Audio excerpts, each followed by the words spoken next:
Tansa Wildkiller here, and we're back with another chapter of When the World Fell. Chapter 2 is called Before the Bombs, Part 2. And just for a little FYI, I may or may not fuck up some of the wording. So, let's begin. It has been a month after the last meeting, and Canada is buried in paperwork. He sighs and lays back on his swivel chair. I wonder what America is doing, he asks himself. He stands and stretches, hearing the satisfying popping of his joints. He smiles and turns on the TV, and walks to the kitchen for something to eat. If the meeting were still a thing, it could have been tomorrow, but turns out it's actually not. So what's the point? Canada sighs and turns on the stove. He likes pancakes and maple syrup, but he doesn't eat every day, so he doesn't get bored of eating it. He usually eats pancakes on his birthdays, holidays, or days people remember him. So he'll have an omelet today with bacon and hash browns. He lightly oils the pan with olive oil and grabs a bowl. Canada looks up to the TV, but notices it's flashing. And it's warning. Canada puts the bowl down and notices it's actually a missile warning. He panics and calls the Prime Minister, but as it turns out, Trudeau was calling him first. Mr. Williams, have you seen the warning? Canada nods. Yes, sir, but what does it mean? Canada asks. It means that there is a vehicle ready outside your house. It'll take you to an underground facility along with me and a few other politicians. Canada nods, grabbing his camping gear off the hanger in his closet, then proceeds to put on his hiking boots and thick jacket, just in case. It's late September, so it didn't feel all that weird. Turns out the Prime Minister was not kidding. There was already a vehicle ready to go. Canada calls Komajiro, who jumps off the couch and runs to the door. He quickly shuts the door and locks it, picking up his bear on the process. Canada runs to the vehicle and slams the door. Okay, let's go, Canada says to the man in front. The man nods his head and starts the engine. The base was not that far from his house. In fact, it only took about 3 minutes to be quite frank. Canada liked to live near the Prime Minister, of course, just in case of situations like this. The car stops and Canada runs out of the vehicle. An escort helps him with his bags into the building. Canada holds tightly onto Komajiro.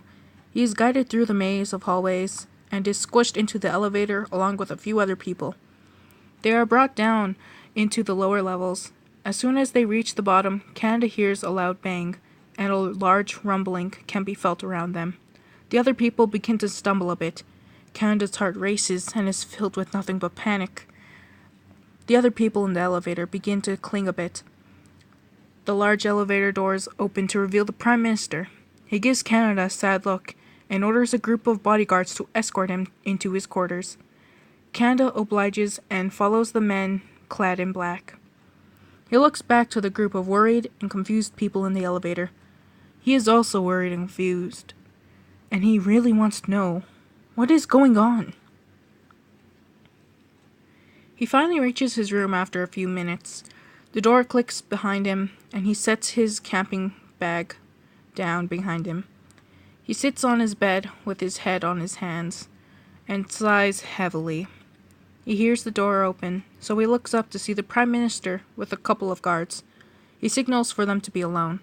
The guards nod and walk out, closing the door behind them. I'm guessing you want to know what has happened. Well, I'll tell you one thing. It's not a missile. Trudeau puts his hands in his pocket. It was a nuke.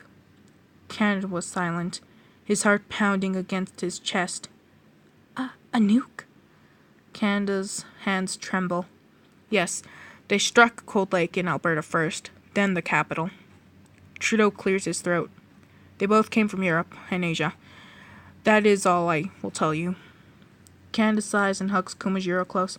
Thank you for telling me, Mr. Trudeau.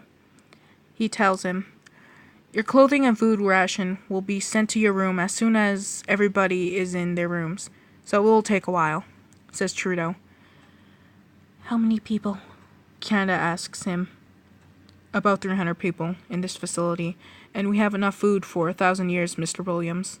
He gives Canada an ID.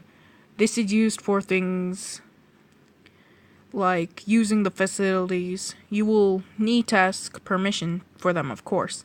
Canada nods. The cafeteria is on the middle floor. Dorms are on the first 4 floors. Bathrooms are beside the cafeteria.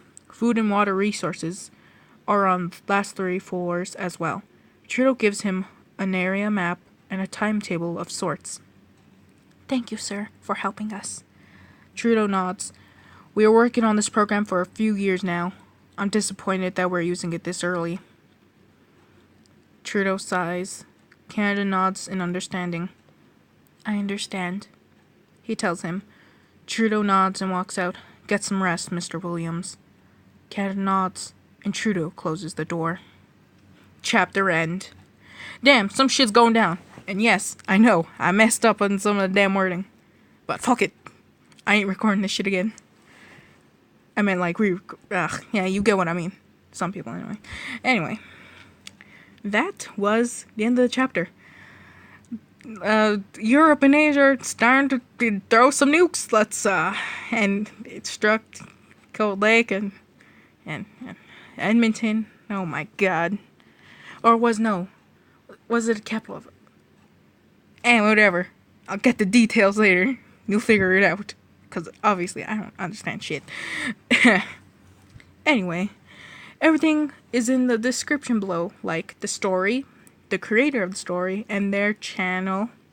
So, there's that down in the description below. Like if you liked. Comment what you think. And subscribe if you want to. I'll see you guys all next time. See ya!